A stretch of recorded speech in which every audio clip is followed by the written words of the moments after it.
बेलायत भ्रमणमा रहेको नेपाली क्रिकेट टिमले पाँचौं तथा अन्तिम खेल ग्लामोरन क्लबसँग खेल्ने तालिका छ। यी दुई टिम बीचको खेल अपराह्न 4 बजेदेखि सुरु हुनेछ।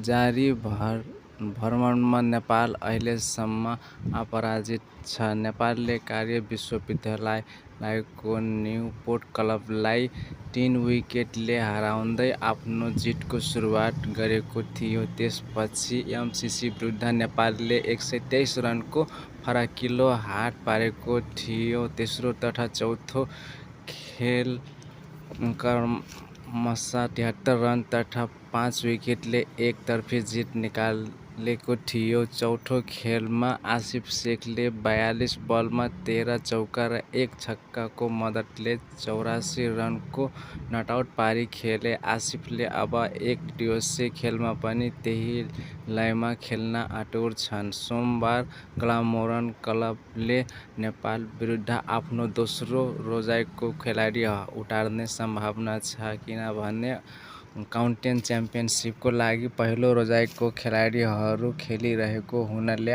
आफ्नो दोस्रो रोजाइको खेलाडीहरूलाई नेपाल विरुद्ध खेलमा उतार्ने सम्भावना बढी छ। त्यसैले नेपालले त्यहाँ पिचबारे बुझ्न मौका भने जरुर पाएको छ। नेपाल एक पटक लिग 2 अन्तर्गत स्कटल्यान्ड र नेदरल्यान्ड्ससँग खेल्ने तालिका छ। यो खेल 2 जुनदेखि सुरु हुनेछ। 12 म्याच खेलिसकेको नेपालले 8 मा हार र 2 खेलमा मात्र जित निकालेको छ र 2 खेलमा अङ्क बाँडेको छ।